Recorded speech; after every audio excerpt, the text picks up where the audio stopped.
Imagine viver em um mundo onde o caos se espalha como uma doença silenciosa. Um mundo em que a esperança parece distante, quase inexistente. Os reinos, antes poderosos, agora cambaleiam, sustentados por líderes que se corrompem a cada decisão tomada. O povo está inquieto, dividido entre antigas tradições e novos costumes que desafiam tudo o que já conheceram. Em meio a esse cenário, surgem figuras solitárias, homens comuns que de repente recebem uma missão extraordinária: ser a voz de Deus em tempos de trevas. Esse é o pano de fundo dos livros esquecidos da Bíblia, escritos que, embora menos citados nas pregações de hoje, carregam mensagens tão poderosas que parecem ter sido escritas para o nosso próprio tempo. Naqueles dias, a vida em Judá era marcada por constantes ameaças externas e crises internas. O reino já não tinha a força e a glória dos tempos de Davi e Salomão. As alianças políticas mudavam de acordo com a conveniência e a paz parecia um luxo inalcançável. Mas havia algo ainda mais preocupante do que a guerra iminente: o afastamento espiritual. O povo havia se entregado à idolatria, construindo altares a deuses estrangeiros, sacrificando não apenas animais, mas também a própria essência de sua identidade como nação escolhida por Deus. Profetas como Sofonias, Abacuque e outros não enfrentavam apenas inimigos externos. Eles tinham que lidar com um inimigo mais perigoso: o coração endurecido de seu próprio povo.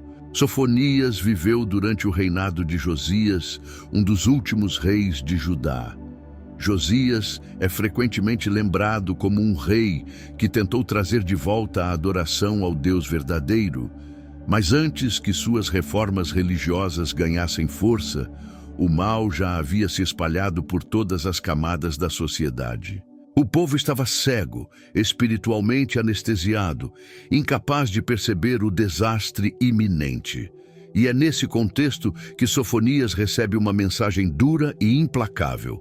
O dia do Senhor está próximo, um dia de julgamento que atingirá tanto os ricos quanto os pobres, tanto os sacerdotes quanto os reis. Imagine a cena. Sofonias, talvez um homem comum em aparência, mas com olhos que carregavam o peso de uma visão divina, andando pelas ruas de Jerusalém.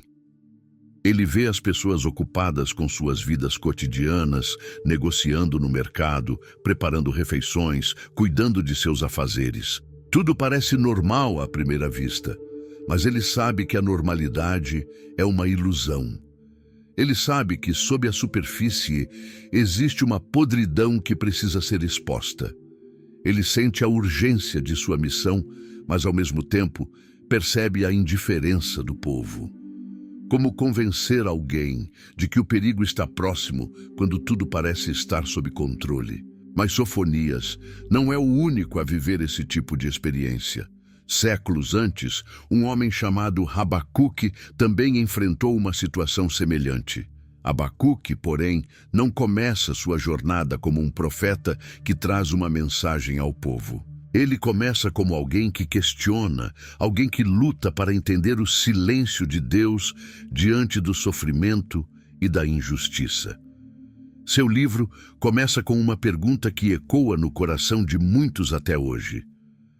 Até quando, Senhor, clamarei por socorro, sem que tu ouças? Até quando gritarei a ti violência, sem que tragas salvação? Abacuque vê a violência nas ruas, a injustiça nos tribunais, a corrupção nas lideranças. Ele não consegue compreender como Deus, que é justo, pode permitir que tamanha maldade prospere. Diferentemente de outros profetas, ele não começa pregando ao povo, ele começa questionando a Deus. E, surpreendentemente, Deus responde. Mas a resposta não é o que Abacuque esperava. Deus revela que está trazendo um povo ainda mais violento, os babilônios, para executar o juízo sobre Judá.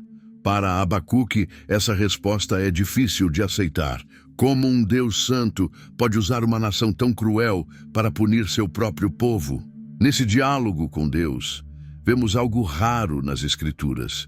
Um profeta que não apenas recebe uma mensagem, mas que também debate, questiona, tenta entender os caminhos divinos.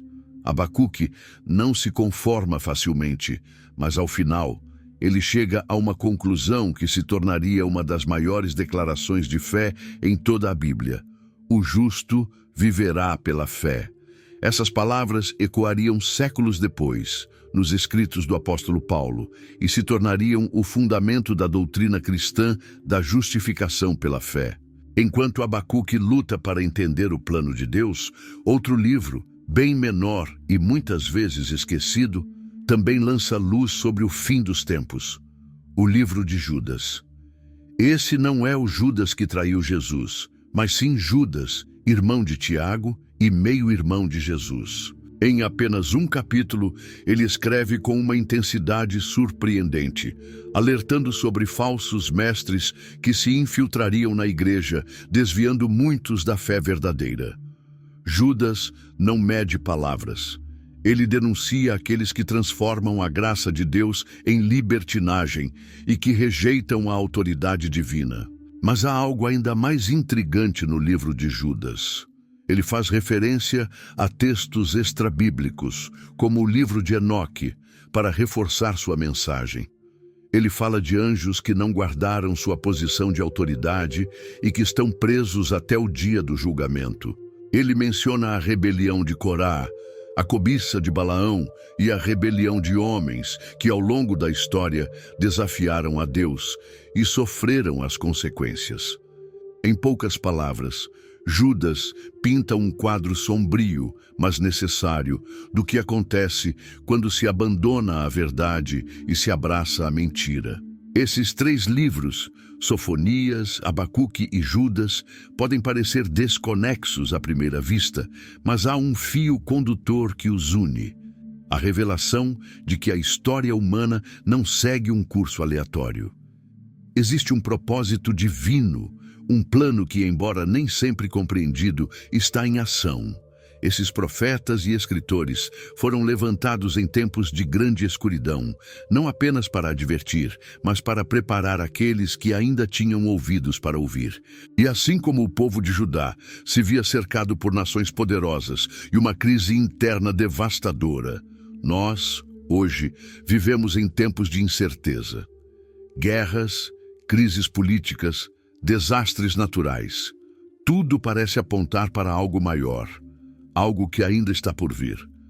Será que as mensagens desses livros esquecidos contêm segredos que podem nos ajudar a entender o que está acontecendo agora? Será que, como Abacuque, precisamos aprender a viver pela fé em meio ao caos? Ou será que, como Sofonias, estamos às portas de um grande dia do Senhor? Essas perguntas nos levam a um ponto crucial, onde começamos a enxergar algo mais profundo nos textos sagrados, algo que poucos ousam explorar. O céu parecia pesado, quase como se soubesse o que estava por vir. A luz do dia mal conseguia atravessar as nuvens espessas que pairavam sobre Jerusalém, e, em cada esquina, havia uma inquietação silenciosa, uma sensação de que algo estava prestes a acontecer. O profeta caminhava pelas ruas estreitas, observando os rostos de homens e mulheres que continuavam suas rotinas como se nada estivesse errado. Eles riam, negociavam, criavam seus filhos, mas Sofonias via além da aparência de normalidade. Ele enxergava a podridão escondida sob a superfície. Ele sentia, em cada respiração, o peso de uma mensagem que ardia dentro de si. O juízo de Deus estava próximo. Sofonias não era o tipo de profeta que suavizava suas palavras para agradar a multidão. Ele trazia uma mensagem direta, cortante, quase cruel em sua franqueza. O grande dia do Senhor está próximo, ele dizia, com a voz carregada de uma certeza que fazia até os mais corajosos estremecerem. E essa não era uma mensagem qualquer. O dia do Senhor, para Sofonias, não era apenas um evento distante, algo reservado para o final dos tempos. Era iminente, estava às portas. Esse dia traria consigo o juízo divino, não apenas para as nações vizinhas de Judá, mas para o próprio povo escolhido. Afinal, eles haviam se afastado, abandonado a aliança com Deus e se entregado à idolatria e à injustiça. Havia algo profundamente perturbador na forma como Sofonias descrevia esse dia. Ele não falava apenas de destruição física, mas de um colapso completo, moral, espiritual e social. O dia do Senhor será um dia de ira, proclamava. Um dia de angústia e aflição. Um dia de ruína e devastação. Um dia de trevas e escuridão. As palavras soavam como golpes, cada uma delas carregando o peso do julgamento divino que se aproximava. Para o povo, aquilo parecia exagero, talvez até fanatismo. Afinal, a vida continuava, as coisas ainda funcionavam, não havia sinais evidentes de que o mundo estava prestes a acabar.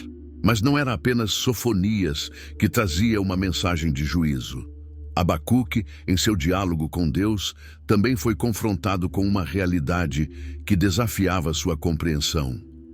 Ele havia começado sua jornada questionando por que Deus permitia tanta injustiça e violência em Judá. Ele queria respostas, queria entender por que o mal parecia prosperar enquanto os justos sofriam. E quando Deus finalmente respondeu, a resposta foi chocante. Ele estava prestes a usar um povo ainda mais perverso, os babilônios, para executar seu julgamento sobre Judá. Para Abacuque, essa revelação foi um golpe. Como poderia um Deus santo usar uma nação tão cruel para punir seu próprio povo? Os babilônios eram conhecidos por sua brutalidade, por sua sede insaciável de poder. Eles conquistavam e destruíam tudo o que encontravam pela frente sem mostrar piedade. Usá-los como instrumento de juízo parecia contradizer tudo o que Abacuque sabia sobre a justiça divina. Mas Deus não se preocupava em suavizar a verdade. Ele deixou claro que o juízo viria e seria severo. Abacuque sentiu o peso dessa revelação. Ele não podia simplesmente aceitar aquilo sem questionar. E assim começou um dos diálogos mais intensos e profundos da Bíblia. Abacuque expôs sua angústia, sua incompreensão, sua luta para aceitar os caminhos de Deus. Mas, ao mesmo tempo, ele percebeu algo que mudaria completamente sua perspectiva. O juízo de Deus, por mais severo que fosse, não era sem propósito. Era uma resposta ao mal, uma tentativa de purificar e restaurar. Enquanto Abacuque refletia sobre essa verdade, ele começou a ver além da destruição iminente. Ele começou a entender que, mesmo em meio ao caos, havia esperança. Essa esperança não estava na força militar de Judá, nem em suas alianças políticas, mas na fidelidade de Deus. O justo viverá pela fé, declarou Abacuque, não como uma resignação, mas como uma afirmação de que, mesmo quando tudo ao redor desmoronasse, aqueles que confiassem em Deus seriam sustentados. Assim como Abacuque, Judas também se levantou em um tempo de grande crise espiritual. Mas, diferentemente dos profetas do Antigo Testamento, sua mensagem não era para um povo à beira do exílio, mas para uma igreja ameaçada por falsos mestres. Judas via algo perigoso acontecendo nas comunidades cristãs. Pessoas que, sob o pretexto de ensinar a graça de Deus, estavam distorcendo a fé, levando muitos ao engano. Esses falsos mestres não apenas negavam a autoridade de Cristo, mas também viviam de forma imoral, arrastando consigo aqueles que o seguiam. Judas não se conteve ao descrever o perigo representado por esses indivíduos. Ele os comparou a nuvens sem chuva, levadas pelo vento, a árvores sem fruto, arrancadas pela raiz, a ondas furiosas do mar, espumando sua própria vergonha. Suas palavras eram carregadas de indignação, mas também de uma urgência desesperada. Ele sabia que, se a igreja não permanecesse firme, o julgamento de Deus não tardaria a alcançar também aqueles que se desviavam da verdade. E assim, ao longo dessas narrativas, percebemos um padrão emergindo.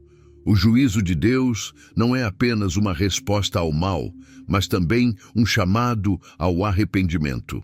Cada advertência, por mais dura que fosse, carregava consigo uma oportunidade, a chance de se voltar a Deus, de abandonar o caminho da destruição e encontrar vida.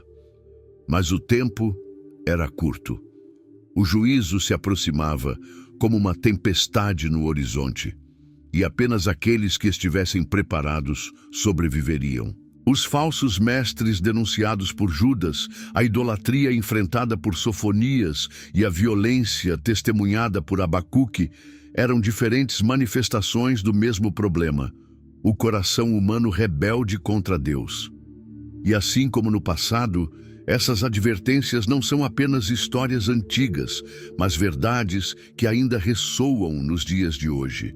Afinal, a humanidade continua a repetir os mesmos erros, a trilhar os mesmos caminhos de destruição. As palavras dos profetas e apóstolos nos fazem refletir. E se estivermos vivendo em um tempo semelhante? E se o juízo de Deus estiver mais próximo do que imaginamos? Talvez, assim como no tempo de Sofonias, estejamos distraídos, ocupados demais com nossas próprias vidas para perceber os sinais ao nosso redor.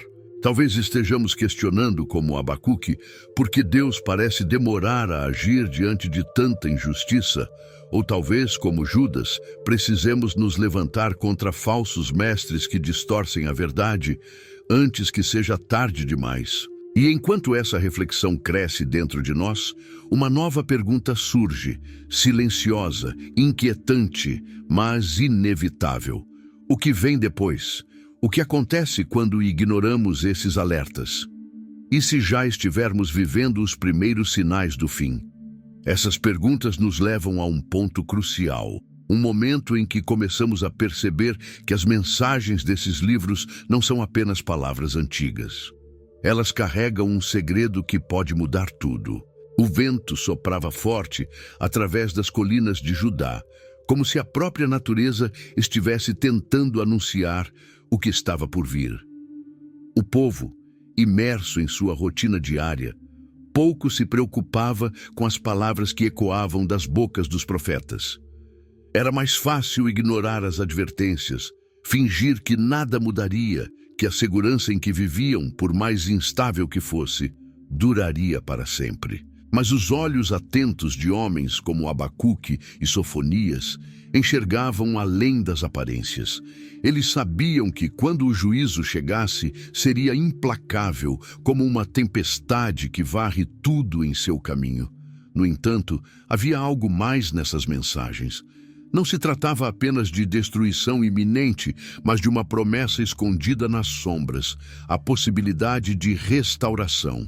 A tensão entre julgamento e redenção é um tema recorrente nas Escrituras. Os profetas, encarregados de trazer notícias nada agradáveis ao povo, sempre carregavam uma segunda mensagem, uma fagulha de esperança que se tornava visível apenas para aqueles dispostos a ouvir com o coração.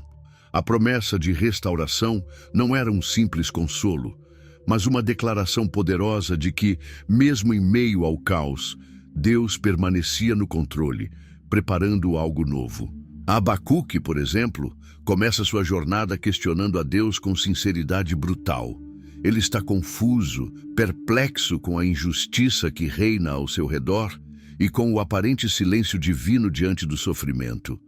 Quando Deus revela que usaria os babilônios, um povo notoriamente cruel, para trazer julgamento sobre Judá, Abacuque não esconde sua indignação. Ele protesta, tenta entender como um Deus justo pode permitir que algo assim aconteça. Mas ao longo de seu diálogo com o Criador, algo muda dentro dele. Abacuque não recebe todas as respostas que gostaria, mas percebe que a justiça de Deus vai além do que a mente humana pode compreender. E, ao chegar a essa compreensão, ele faz uma das declarações mais impressionantes da Bíblia. Mesmo que a figueira não floresça, nem haja fruto na videira, ainda assim eu me alegrarei no Senhor. Essa frase não é apenas uma demonstração de fé, mas uma rendição completa à soberania divina. Abacuque entende que, independentemente das circunstâncias, Deus é digno de confiança. Ele percebe que por trás do julgamento iminente existe um propósito maior e que depois do caos virá a restauração. Essa mudança de perspectiva é o que torna Abacuque tão relevante. Ele não apenas aceita o que está por vir, mas escolhe ver além da destruição, escolhendo esperar pela redenção prometida. Sofonias, por sua vez, também traz uma mensagem semelhante, embora a maior parte de seu livro seja dedicada a advertências sobre o terrível dia do Senhor. Ele termina com uma nota surpreendentemente esperançosa. Sofonias fala de um tempo em que Deus reunirá seu povo novamente, trazendo-os de volta do exílio e restaurando sua sorte. Ele descreve uma cena quase utópica, em que o Senhor se regozijará com seu povo, cantando de alegria por eles. Essa imagem de um Deus que canta por seu povo é profundamente tocante e, ao mesmo tempo, inesperada, considerando o tom severo das mensagens anteriores. O que torna essa promessa de restauração tão poderosa é o contraste com a escuridão que a precede. A esperança não surge em um momento de paz, mas em meio ao caos, quando tudo parece perdido. E essa é uma constante nas Escrituras. Deus traz luz onde há trevas, vida onde há morte, esperança onde há desespero. Os profetas, mesmo enquanto proclamam juízo, nunca deixam de apontar para essa verdade. Eles entendem que o juízo não é o fim, mas um meio através do qual Deus purifica e prepara algo novo. No entanto, essa promessa de restauração não era automática.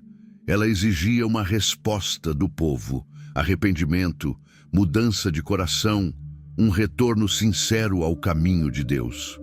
Os profetas clamavam para que o povo abandonasse seus ídolos, suas práticas corruptas, e voltasse ao Deus que os havia libertado do Egito e lhes dado uma terra prometida.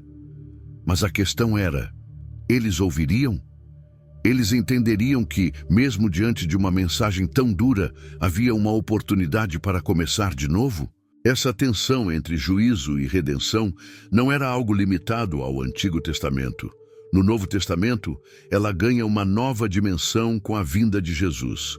Judas, em sua curta e intensa carta, também aborda essa questão. Ele adverte sobre falsos mestres que se infiltram na igreja, distorcendo a graça de Deus e levando muitos ao erro. Judas não poupa palavras ao descrever o destino desses homens. Ele usa imagens vívidas para ilustrar a gravidade de seus atos, comparando-os a estrelas errantes para as quais está reservada para sempre a mais densa escuridão. Mas assim como os profetas do Antigo Testamento, Judas também oferece uma saída. Ele encoraja os fiéis a permanecerem firmes, a edificarem sua fé e a esperarem pela misericórdia de Jesus Cristo. Ele os exorta a serem diferentes, a não se deixarem levar pelos enganos ao seu redor.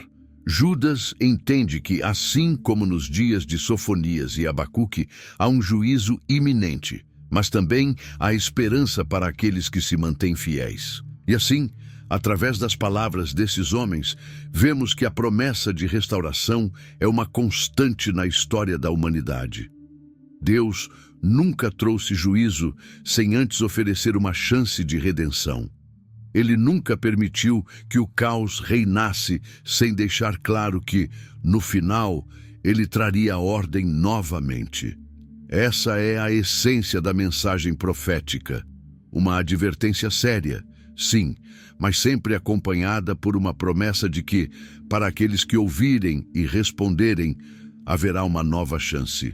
No entanto, essa nova chance, essa promessa de restauração, levanta uma questão inevitável. Como saber quando é o momento de agir? Como discernir entre as vozes que clamam por atenção e reconhecer a verdadeira voz de Deus? Afinal, se o juízo se aproxima, como podemos estar certos de que seremos parte da redenção prometida e não daqueles que enfrentarão a escuridão eterna? Talvez, para responder a essas perguntas, seja necessário mergulhar ainda mais fundo nas palavras desses profetas e apóstolos, porque escondidas em suas advertências estão as chaves para entender o que está por vir. O silêncio da noite era denso, quase palpável. As estrelas, que costumavam iluminar as longas noites nas planícies de Judá, pareciam ocultas por uma escuridão incomum, como se até os céus pressentissem que algo estava para acontecer.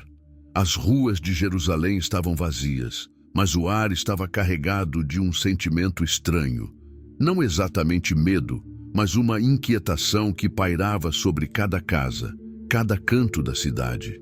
Dentro dessas casas, o povo dormia, ou pelo menos tentava dormir, sem saber que carregavam consigo um segredo antigo, algo que os profetas tentavam desesperadamente revelar.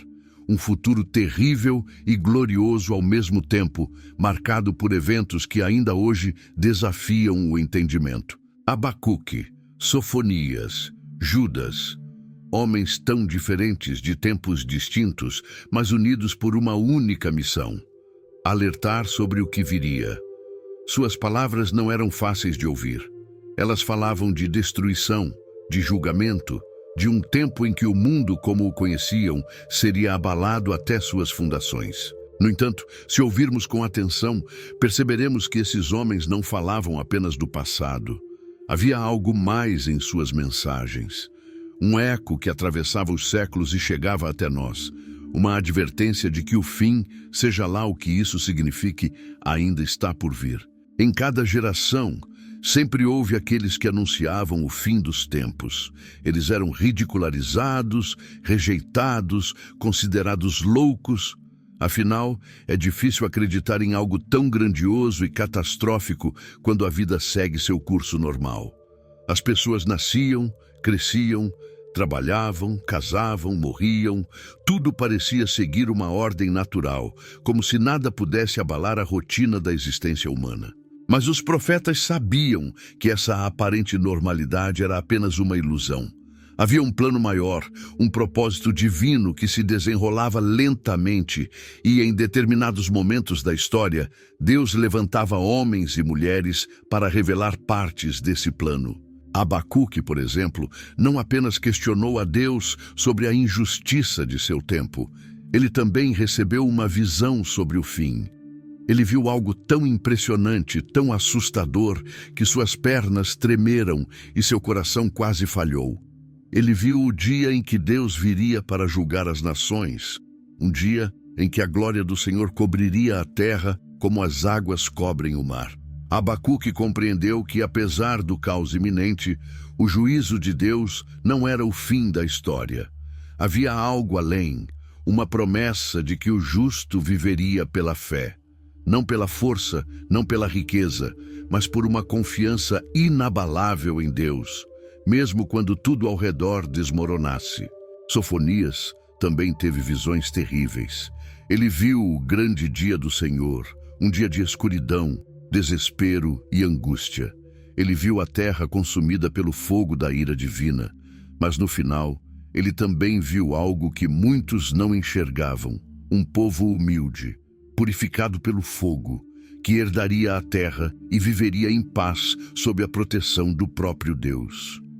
Era uma visão assustadora, mas também cheia de esperança, como se Deus quisesse dizer que, por mais difícil que fosse o caminho, havia luz no final. Séculos mais tarde, Judas escreveu sua carta em um contexto bem diferente. A igreja estava se expandindo, mas ao mesmo tempo começava a enfrentar sérios problemas internos. Falsos mestres surgiam, distorcendo o evangelho e levando muitos ao erro. Judas sabia que esses homens não apenas ameaçavam a integridade da fé, mas que também faziam parte de algo maior, um sinal de que o tempo do fim estava se aproximando. Ele relembrou seus leitores de antigas profecias, mencionou anjos caídos e a rebelião de Caim, Corá e Balaão como exemplos do que acontece com aqueles que se afastam de Deus. Mas o que realmente chama a atenção na carta de Judas é a maneira como ele descreve o futuro. Ele não fala de forma vaga ou genérica, ele usa imagens poderosas, quase apocalípticas, para descrever o destino dos ímpios. Ele os compara a nuvens sem água, levadas pelo vento, a estrelas errantes condenadas à escuridão eterna. Ele não estava apenas alertando sobre um perigo imediato, mas apontando para um futuro em que Deus finalmente julgaria o mundo e traria à luz todas as coisas ocultas. Esses textos, por mais distantes que possam parecer de nossa realidade, carregam uma mensagem que atravessa o tempo. Eles falam de advertências esquecidas, de segredos ocultos em meio às páginas da história. E se eles estiverem certos? E se, assim como no tempo de Abacuque e Sofonias, estivermos vivendo em uma aparente normalidade que, a qualquer momento, pode ser quebrada por eventos que mudarão tudo? As mensagens desses profetas e apóstolos não são apenas histórias antigas, são convites à reflexão, à preparação. Eles nos chamam a olhar além do que está diante de nossos olhos, a perceber que há uma realidade espiritual que governa o mundo. E, acima de tudo, eles nos desafiam a escolher de que lado estaremos quando o fim finalmente chegar. Mas o que torna essas advertências tão difíceis de ignorar é o fato de que, ao longo da história, vimos pequenos vislumbres do que eles anunciaram. Guerras, desastres naturais, crises morais, tudo isso parece ecoar as palavras desses antigos mensageiros. Será que estamos nos aproximando daquele grande dia do Senhor que Sofonias viu? Será que as injustiças que Abacuque tanto questionou estão chegando ao seu clímax? Ou será que, como Judas alertou, falsos mestres continuarão a surgir, enganando muitos, até que a verdade seja completamente obscurecida? A verdade é que não sabemos, mas ao mesmo tempo não podemos ignorar os sinais. Algo está acontecendo, algo que vai além das manchetes, além das crises políticas e econômicas. É como se a própria criação estivesse gemendo, esperando por algo. Algo que ainda não podemos compreender completamente, mas que se aproxima, inevitável como a chegada de uma tempestade. E é nesse ponto que surge a pergunta que talvez seja a mais importante de todas. Se o juízo é certo e a restauração foi prometida, como podemos estar prontos? Como podemos garantir que, quando o fim vier, seremos parte daqueles que, como Sofonias viu, herdarão a paz prometida e viverão sob a proteção de Deus? Talvez, para encontrar essa resposta, precisemos olhar mais de perto para o que virá a seguir, algo que ainda está oculto, mas que pode ser revelado. A luz do amanhecer filtrava-se por entre as montanhas de Judá, enquanto a brisa fria carregava o perfume das vinhas maduras nos campos ao redor. O povo começava a despertar, preparando-se para mais um dia que parecia igual a todos os outros. Era assim que a vida seguia, repetitiva, previsível, como se o mundo fosse uma engrenagem bem lubrificada que nunca pararia. Mas nem todos acreditavam nessa ilusão de permanência. Havia aqueles que, como os profetas, viam além do cotidiano. Eles sabiam que a aparente estabilidade do mundo podia ser desfeita num instante, que um único evento seria capaz de transformar completamente o curso da história. Não era fácil aceitar essa verdade. Afinal, quem quer pensar em juízo e destruição quando a vida oferece distrações tão abundantes? Comer, beber, trabalhar, criar filhos, fazer planos para o futuro. Era mais reconfortante ignorar as advertências e continuar a viver como se o amanhã fosse garantido. Mas nas entrelinhas das mensagens dos profetas havia um convite urgente: preparem-se. Não porque a vida cotidiana fosse irrelevante, mas porque, sem preparo, ela poderia ser tragada por forças que ninguém seria capaz de controlar. E Abacuque, depois de travar seu intenso diálogo com Deus, compreendeu que a vida era mais do que o que os olhos podiam ver. Ele entendeu que a justiça não era medida apenas pelas ações humanas, mas pelo plano maior de Deus, que muitas vezes transcende o nosso entendimento. Quando ele disse, o justo viverá pela fé, não estava apenas sugerindo uma postura resignada diante das dificuldades, mas oferecendo uma chave para viver em meio ao caos. A fé para Abacuque não era apenas crença, mas uma confiança ativa e constante em Deus, mesmo quando tudo ao redor parecia desmoronar. E essa era uma lição que o povo precisava desesperadamente aprender. Sofonias também a conhecia bem. Ele sabia que o dia do Senhor não seria apenas um evento de julgamento, mas também de revelação. Seria o dia em que as máscaras cairiam, em que cada ato oculto seria exposto à luz. E nesse momento, aqueles que viveram apenas para si mesmos, confiando em suas próprias forças, seriam confrontados com a dura realidade de sua fragilidade. Por outro lado, aqueles que, como Abacuque, escolheram viver pela fé, encontrariam um refúgio seguro, não nas circunstâncias, mas em Deus. A advertência de Sofonias era clara. Busquem o Senhor, todos vocês humildes da terra, vocês que fazem o que Ele ordena. Busquem a justiça, busquem a humildade. Talvez vocês sejam poupados no dia da ira do Senhor. Esse talvez não era uma incerteza, mas um chamado à ação, uma lembrança de que o futuro estava nas mãos daqueles que escolhessem se alinhar com Deus. E essa escolha não era uma questão teórica ou distante. Era uma questão prática, vivida todos os dias, nas pequenas decisões, nos gestos de justiça e bondade. Mas como seria possível viver assim, com uma fé ativa e constante, diante de tantas distrações e dificuldades? Essa era a pergunta que ecoava não apenas nos dias de Abacuque e Sofonias, mas também no tempo de Judas. A igreja nascente, embora cheia de esperança, enfrentava desafios enormes. Não era apenas a perseguição externa que ameaçava sua sobrevivência, mas também os perigos internos, falsos mestres que distorciam a mensagem de Jesus, levando muitos ao engano. Judas sabia que a fé verdadeira não podia ser algo passivo, mas precisava ser defendida e cultivada continuamente. Em sua carta, Judas exorta os crentes a edificarem-se na santíssima fé e a orarem no Espírito Santo, lembrando-os de que viviam em tempos perigosos, em que muitos se deixariam levar pelas mentiras de homens corruptos. Ele fala de misericórdia, de compaixão para com aqueles que duvidam, mas também de firmeza diante do erro.